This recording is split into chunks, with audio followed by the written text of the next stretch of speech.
Graça e paz, meu querido irmão, minha irmã, como é que vocês estão? Tudo na bênção? Eu aqui apareci hoje com um curativo de uma espinha que está inflamada, mas é assim mesmo, né? Vida de adolescente é complicado, mas amém. Louvado seja o Senhor na sua vida. Hoje estamos aqui firmes e fortes para mais um dia da nossa leitura da Palavra de Deus. Amém? Já convido você, venha caminhar conosco, você que chegou nesse vídeo, caiu aqui de paraquedas, venha fazer parte deste propósito abençoado por Deus. Ele te convida para todos os dias ter esse encontro marcado, 15, 20 minutos de leitura da Bíblia. Em um ano teremos lido toda a Bíblia. Olha que maravilha! Se inscreva no canal, clique na playlist e inicie o seu propósito de leitura no dia 1º. Amém? A palavra de Deus diz que é lâmpada para os nossos pés e luz para o nosso caminho. É a palavra de Deus. Então, venha caminhar conosco e fortalecer a sua fé, a sua caminhada cristã. Amém? Vamos orar ao Senhor agradecendo pela oportunidade, pela graça que Ele derramou mais uma vez em nossas vidas no dia de hoje. E de seguida, iniciaremos a nossa leitura. Este é o propósito, 365 dias na palavra. Oremos ao Senhor com fé e convicção, porque Ele se faz presente. Amém? Oremos. Soberano Deus, eterno Pai, Criador dos céus e da terra, nosso Deus maravilhoso que tudo pode. Senhor, em primeiro lugar, nós não temos a dúvida, ó Pai, que o Senhor se faz presente, o Senhor está aqui no nosso meio, para mais uma vez falar aos nossos corações. Pai, vem perdoar nossos pecados, nossas falhas, nossas fraquezas, tudo aquilo, ó Senhor, que possa estar na nossa vida que não te agrada. Nos ensina, ó Pai, a andar em retidão, buscando, ó Senhor, andar naquilo que o Senhor tem preparado para as nossas vidas, ó Pai. Ó Deus, aqui estamos para aprender mais de Ti, para ouvir a Tua voz. Ó Espírito Santo, então fala conosco, sonda os nossos corações, abrindo a nossa mente também. O Senhor sabe das nossas necessidades, mas a nossa maior necessidade, ó Pai, é aprender de Ti. A nossa maior necessidade, ó Pai, é estar próximo do Senhor, buscando a Tua face, os Teus caminhos. Ó Deus, como é bom aprender de Ti. Senhor, abençoa cada um dos meus irmãos que se fazem presentes, ó Pai. Fala conosco em nome de Jesus. Assim oramos e já te agradecemos pelo Teu infinito amor, Pai. Amém. Pegue a sua Bíblia e abra no livro de 1 Samuel e vamos dar continuidade na leitura em 1 Samuel, capítulo 13. 1 Samuel, capítulo 13, guerra contra os filisteus. Amém? Todos encontraram 1 Samuel, capítulo 13, começa da seguinte forma. Saul já era adulto quando se tornou rei e governou o povo de Israel 2 anos. Ele escolheu 3.000 israelitas e mandou todos os outros de volta para casa. 2.000 estavam na cidade de Micmas e na região montanhosa de Betel. 1.000 homens ficaram com seu filho Jonatas na cidade de Gibeá, no território da tribo de Benjamim. Jonatas matou o comandante filisteu em Gebá e os filisteus ficaram sabendo disso. Aí Saul mandou mensageiros para tocarem corneta por todo o país, chamando os hebreus para a guerra. E todo o povo ouviu esta mensagem. Saul matou o comandante dos filisteus e agora eles estão com ódio dos israelitas. Então o povo respondeu ao chamado e foi juntar-se a Saul em Gilgal. Os filisteus se reuniram para lutar contra os israelitas. Eles tinham 30.000 carros de guerra, 6.000 cavaleiros e tanto soldados quanto os grãos de areia da praia do mar. Foram até Micmas, a leste da cidade de Bet-Aven, e acamparam ali. Os israelitas perceberam que estavam sem saída e numa situação muito difícil. Alguns se esconderam em cavernas e em buracos, e outros entre rochas, em covas e em poços. Outros ainda atravessaram o rio Jordão e foram para as terras de Gade e de Gileade. Saul havia ficado em Gilgal e o povo dali estava apavorado. Seguindo as instruções de Samuel, Saul esperou 7 dias, mas Samuel não foi até lá, e o povo começou a abandonar Saul e sair dali. Então Saul lhes disse: tragam os animais para o sacrifício que é completamente queimado e para as ofertas de paz. Ele ofereceu o sacrifício e quando estava terminando, Samuel chegou. Saul foi ao encontro dele para o cumprimentar, mas Samuel disse: o que foi que você fez? Saul respondeu: eu percebi que o povo estava me abandonando e indo embora. Você também não veio como havia prometido e os filisteus já estavam reunidos em Micmas. Aí eu pensei, os filisteus vão descer a Gilgal para me atacar e eu ainda não tentei conseguir a ajuda de Deus o Senhor. Então achei que tinha de oferecer o sacrifício. O que você fez foi uma loucura, respondeu Samuel. Você não obedeceu à ordem do Senhor nosso Deus. Se tivesse obedecido, ele teria deixado que você e os seus descendentes governassem o povo de Israel para sempre. Mas agora você não continuará a governar. Você desobedeceu ao Senhor e por isso ele vai encontrar um homem do tipo que ele quer e o fará chefe deste povo. Aí Samuel saiu de Gilgal e foi embora. Saul, acompanhado pelo resto do povo, também deixou Gilgal e foi para junto dos seus soldados em Gibeá, no território da tribo de Benjamim. Então ele fez uma contagem dos seus soldados. Eram mais ou menos 600 homens. Saul, o seu filho Jonatas e os seus homens ficaram em Gebá, no território de Benjamim. Os filisteus estavam acampados em Micmas. Os soldados filisteus saíram para patrulhar em 3 grupos. Um grupo foi na direção de Ofra, na terra de Saul. O outro seguiu rumo a Bet-Horon e o terceiro na direção do monte de onde se avista o vale de Zeboim e o deserto. Os filisteus haviam proibido os hebreus de fazerem espadas e lanças, por isso não havia nenhum ferreiro na terra de Israel. Assim, quando os arados, as enxadas, os machados e as foices dos israelitas precisavam ser amolados, eles os levavam aos filisteus. Estes cobravam caro dos israelitas para afiar machados e ferrões no toca-bois e mais caro ainda para afiar arados e enxadas. Por isso, no dia da batalha, nenhum soldado israelita tinha nem espada nem lança, só Saul e o seu filho Jonatas é que tinham. Os filisteus mandaram um grupo de soldados para defender o desfiladeiro de Micmas. Dando continuidade, Samuel capítulo 14. 1 Samuel capítulo 14, a vitória de Jonatas. Começa assim. Um dia Jonatas disse ao rapaz que carregava as suas armas: vamos até o acampamento filisteu que está no outro lado do desfiladeiro. Mas Jonatas não contou ao pai o que ia fazer. Saul estava em Migron, perto de Gibeá, acampado debaixo de um pé de romã. Com ele estavam mais ou menos 600 homens. O sacerdote que usava o manto sacerdotal era Aías, filho de Aitube e sobrinho de Icabô. Icabô era filho de Finéias e neto de Eli, que havia sido sacerdote do Senhor Deus em Siló. Os homens não sabiam que Jonatas havia saído do acampamento. No desfiladeiro que Jonatas tinha de atravessar para chegar ao acampamento dos filisteus, havia 2 grandes pedras, uma de cada lado da passagem. Uma era chamada de Bozez e a outra de Senê. Uma estava do lado norte do desfiladeiro, de frente para Micmas, e a outra do lado sul, de frente para Gebá. Jonatas disse ao rapaz que o acompanhava: vamos até o acampamento desses filisteus pagãos, pode ser que o Senhor nos ajude, e, se ele nos ajudar, nada poderá impedi-lo de nos dar a vitória, ainda que sejamos poucos. O rapaz respondeu: faça o que achar melhor, eu estou com o Senhor. Muito bem, respondeu Jonatas, vamos até lá e deixemos que aqueles homens nos vejam. Se eles disserem para ficarmos parados até que cheguem perto de nós, nós obedeceremos. Mas, se disserem para irmos até o lugar onde eles estão, nós iremos, pois isso será o sinal de que o Senhor Deus nos deu a vitória. Aí, os dois deixaram que os filisteus os vissem, e estes disseram: vejam, alguns hebreus estão saindo das tocas onde estavam escondidos. Então os soldados filisteus chamaram Jonatas e o rapaz: subam até aqui, queremos mostrar uma coisa a vocês. Jonatas disse ao rapaz: siga-me, pois o Senhor Deus deu ao povo de Israel a vitória sobre os filisteus. Ele subiu engatinhando e o rapaz o seguiu. Jonatas ia atacando e derrubando os filisteus e o rapaz os ia matando. Nesse primeiro ataque, eles mataram cerca de 20 homens em uma área de mais ou menos 1.200 metros quadrados. Todos os filisteus que estavam no acampamento ficaram apavorados. Os patrulheiros e os soldados do acampamento tremeram de medo. A terra também tremeu e houve uma grande confusão. A derrota dos filisteus. Os espiões de Saul que estavam em Gibeá, no território da tribo de Benjamim, viram que os filisteus estavam tontos, correndo para cá e para lá. Então Saul disse aos seus oficiais: contem os nossos soldados e vejam quem está faltando. Eles contaram e descobriram que estavam faltando Jonatas e o rapaz que carregava as suas armas. Aí Saul disse a Aías, o sacerdote: traga aqui a arca da aliança. Ele disse isso porque naquele tempo a arca ia na frente do povo de Israel.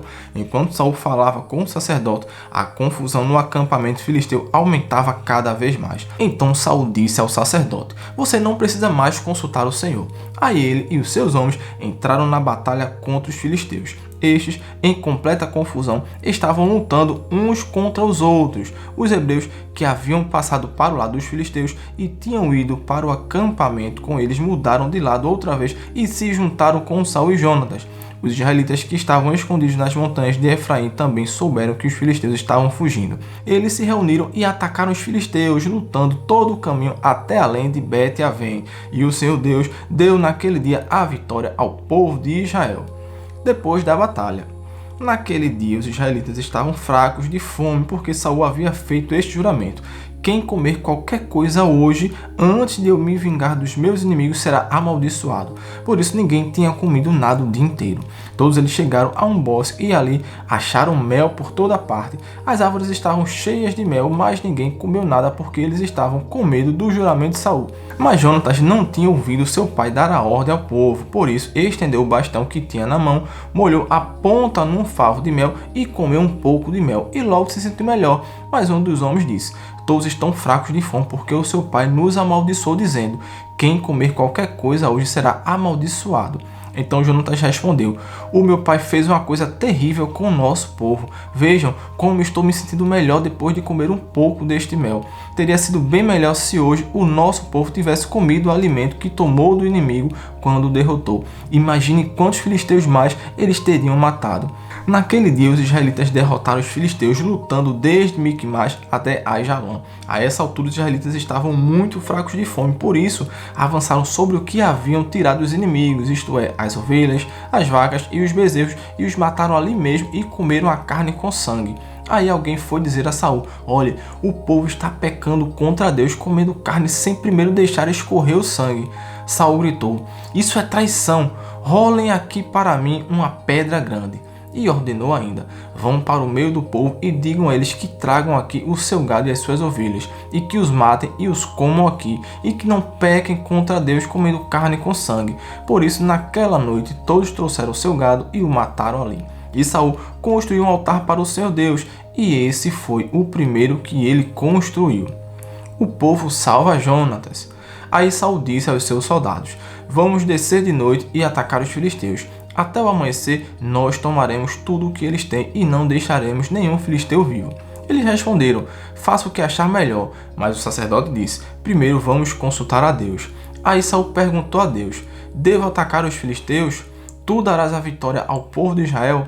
Mas naquele dia Deus não respondeu nada. Então Saul disse aos oficiais: venham aqui e descubram que pecado foi cometido hoje. Eu prometo pelo Senhor, o Deus vivo, o Salvador de Israel, que mesmo que o culpado seja o meu filho Jonatas, eu o matarei.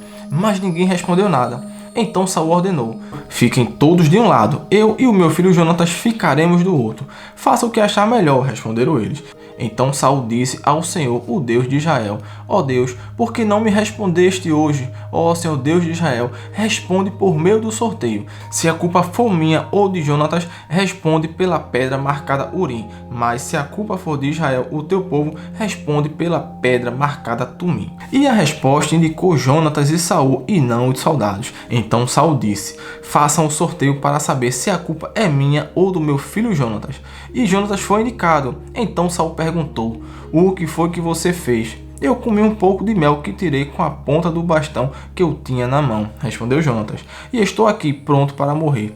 Que Deus me mate se você não for morto, disse Saul. Mas os soldados responderam: isso nunca. Jonatas, que deu esta grande vitória ao povo de Israel, não deve morrer. Nós prometemos pelo Senhor, o Deus vivo, que ele não vai perder nem um fio de cabelo. O que ele fez hoje foi conseguido com a ajuda de Deus. E assim os soldados salvaram Jonatas da morte. Saul parou de perseguir os filisteus e eles voltaram para sua terra. O reinado e a família de Saul, versículo 47. Depois que se tornou o rei de Israel, Saul lutou contra todos os povos vizinhos que eram seus inimigos, os povos de Moabe, de Amon e de Edom, os reis de Zoba e os filisteus. Em toda parte em que lutava era vitorioso. Saul lutou corajosamente e venceu os amalequitas e defendeu o povo de Israel de todos os ataques. Saul tinha 3 filhos homens, Jonatas, Isvi e Malquissua. A sua filha mais velha chamava-se Merabe e a mais nova Mical. A sua mulher chamava-se Ainoã e era filha de Aimaas. O comandante do exército de Saul era o seu primo Abner, filho do seu tio Ner. Quis, o pai de Saul, e Ner, o pai de Abner, eram filhos de Abiel. Durante toda a sua vida, Saul lutou ferozmente contra os filisteus, e sempre que encontrava um homem forte e valente, ele o alistava no seu exército. Amém, glória a Deus. 1 Samuel concluído por hoje. Agora vamos finalizar nossa leitura no livro de Salmos. Abra sua Bíblia no livro de Salmos, capítulo 61. Leituras bem rápidas, são salmos curtos, amém, para finalizarmos a leitura no dia de hoje. Todos encontraram Salmos capítulo 61, segurança em Deus, de Davi ao regente do coro para instrumentos de cordas. Começa da seguinte forma: ó Deus, ouve meu grito de angústia, escuta a minha oração. No meu desespero, longe do meu lar, eu te chamo pedindo ajuda. Põe-me em segurança numa rocha bem alta, pois tu és o meu protetor, o meu forte defensor contra os meus inimigos. Eu te peço que me deixes viver no teu templo toda a minha vida para ficar protegido debaixo das tuas asas. Ó Deus, tu ouviste as minhas promessas e me deste as bênçãos que pertencem aos que te temem. Dá uma vida longa ao rei, que ele viva muitos e muitos anos, que ele governe para sempre com a tua bênção, ó Deus. Protege-me com o teu amor e com a tua fidelidade. Assim eu sempre te cantarei louvores e todos os dias te darei o que tiver prometido. Glória a Deus. Agora Salmos capítulo 62. Somente Deus. Salmo de Davi ao regente do coro para a confissão. Começa assim: somente em Deus eu encontro paz, é dele que vem a minha salvação. Somente ele é a rocha que me salva, ele é o meu protetor e eu nunca serei derrotado. Até quando vocês atacarão um homem que é mais fraco do que uma cerca derrubada? Vocês somente querem tirá-lo do seu lugar de honra. Vocês gostam de mentir, dizem coisas boas a respeito dele, mas no coração o amaldiçoam. Somente em Deus eu encontro paz e nele ponho a minha esperança. Somente ele é a rocha que me salva, ele é o meu protetor e não serei abalado. A minha salvação e a minha honra dependem de Deus. Ele é a minha rocha poderosa e o meu abrigo. Confie sempre em Deus, meu povo. Abra o coração para Deus, pois ele é o nosso refúgio. Os seres humanos, tanto os pobres como os ricos, são inúteis, são somente um sopro. Se fossem colocados na balança, não pesariam nada, são mais leves do que um sopro. Não confiem na violência, nem esperem ganhar alguma coisa com roubo. Ainda que as suas riquezas aumentem, não confiem nelas. Mais de uma vez tenho ouvido Deus dizer que o poder é dele e o amor também. Tu, ó Senhor, recompensas cada um de acordo com o que faz. Glória a Deus. E para finalizarmos a nossa leitura no dia de hoje, abra sua Bíblia no livro de Salmos, capítulo 63. Sede espiritual. Salmo de Davi, escrito quando estava no deserto de Judá. Ó Deus, tu és o meu Deus, procuro estar na tua presença. Todo o meu ser deseja estar contigo. Eu tenho sede de ti, como uma terra cansada, seca e sem água. Quero ver-te no templo, quero ver como és poderoso e glorioso. O teu amor é melhor do que a própria vida e por isso eu te louvarei.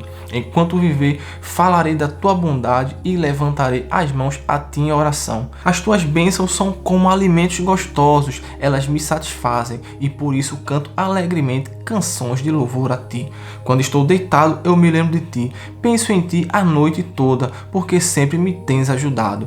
Na sombra das tuas asas eu canto de alegria. A tua mão direita me segura bem firme e eu me apego a ti. Porém aqueles que me querem matar descerão para o mundo dos mortos. Eles serão mortos na batalha e os corpos deles serão comidos pelos animais selvagens. Mas o rei se alegrará porque Deus lhe dá a vitória. Os que fazem promessas em nome de Deus se alegrarão, mas a boca dos mentirosos será fechada. Glória a Deus.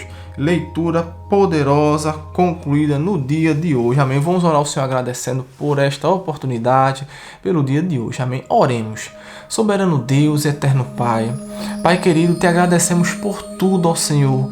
por tudo, ó Pai. Obrigado por nos proteger debaixo das tuas asas.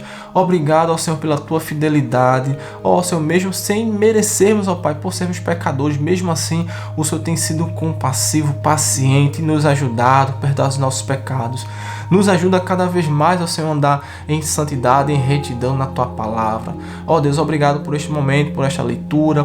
Continua nos abençoando, nos mantendo firmes neste propósito de ler todos os dias a tua palavra, nos alimentando assim do Senhor. Pai querido, assim oramos e te agradecemos e nos abençoa para que amanhã estejamos aqui juntos mais uma vez. Amém. Glória a Deus, que o Senhor abençoe poderosamente a sua vida. Amanhã, já sabe, temos novamente um compromisso marcado. Que o Senhor te abençoe muito poderosamente e amanhã nos encontramos novamente para ouvir a voz do nosso Deus falar aos nossos corações. Fiquem na paz, fiquem com Deus e até amanhã.